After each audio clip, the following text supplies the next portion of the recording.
what is your most recommended exercise to your clients? But what is the like thing that you, as a trainer, Simon, end up consciously or subconsciously kind of making everybody do? It's hard to say one movement. What I tend to do is my sessions are always a full body focused. Because if I see people 1 to 3 times a week, where they could get the best benefit from is from training all the different movement patterns. But I think I take a bench. I want them to sit down and stand up. When they can sit down and stand up, I'll move the bench lower, sit down, stand up. And then suddenly I take them through a greater range of motion in the knee, in the hip joint, etc. And I think that is so simple. Everybody can do anywhere. And I do that with everyone once in their lifespan with me. It is to sit down on the bench and stand up. Okay. And that can be with or without weight, starting without, and then slowly build it up. After that, So just to go on.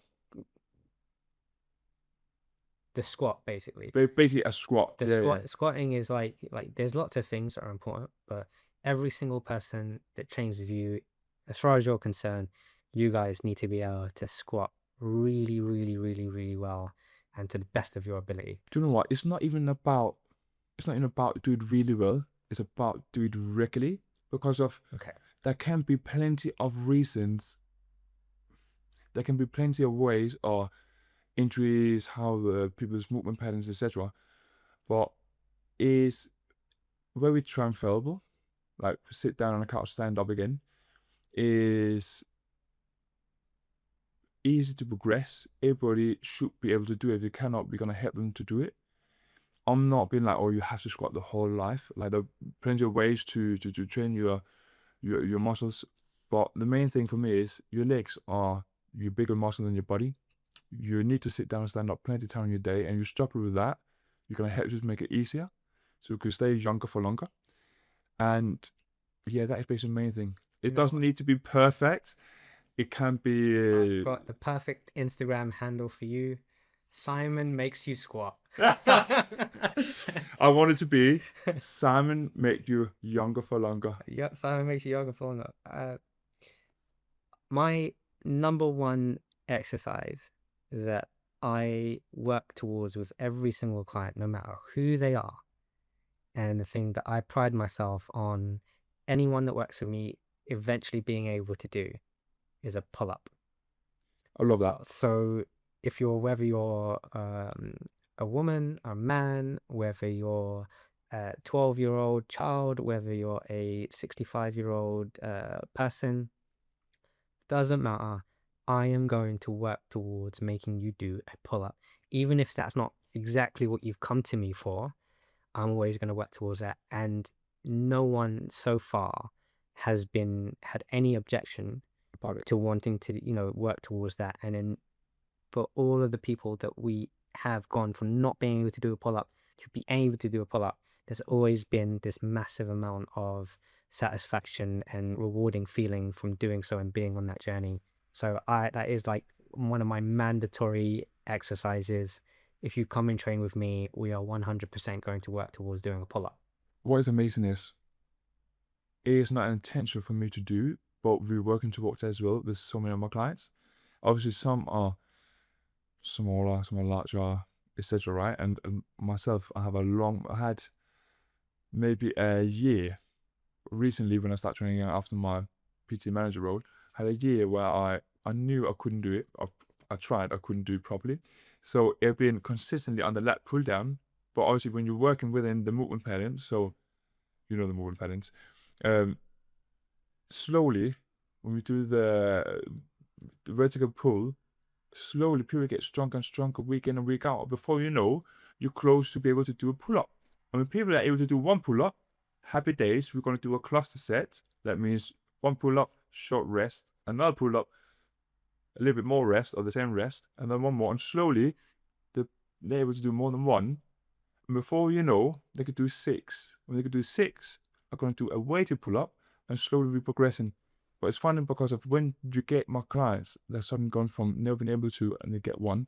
The satisfaction is amazing. It is is a big thing. I think just to add some value here, and I'll probably answer this question first because I'm the one that's made the statement about we wanting everyone to do a pull up.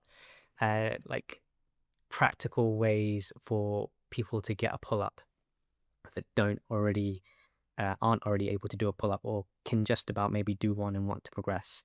So one of the strategies that was just mentioned there is clusters, and clusters are just a number of repetitions. So if you take you can do one pull up, you can cluster as one, take a 20-second break, do another one, take a 20-second break, do another one for as many times as you can do it. Now you might only be able to do like 3 of those, but that's 3 rather than just 1, and you're starting to build volume and your capacity to do more. If you can't do any at all, one of the best places to start is if you have access to the assisted pull-up machine. You can build strength in the movement by reducing your body weight using the machine. So without learning the sort of technical aspect of the pull-up, which helps if you have coaching, if you have somebody coaching you there, and they can talk to you a little bit about how you engage your whole body and how you get your lats involved and all the rest of that. But outside of that, you can actually just get stronger pulling yourself up using that machine. So it kind of takes a lot of the technical skill out of it and just get stronger that way.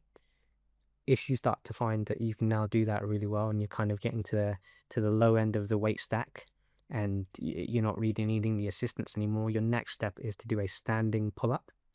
So from a standing position rather than a hanging position, and just pull yourself up there. Your arms aren't as stretched out. The more stretched out your arms are, the harder it is to pull up. And so when you're in a deep hang, you've got full stretch of your arm, shoulder, and lats. That's your weakest position, and it's hard to pull from there.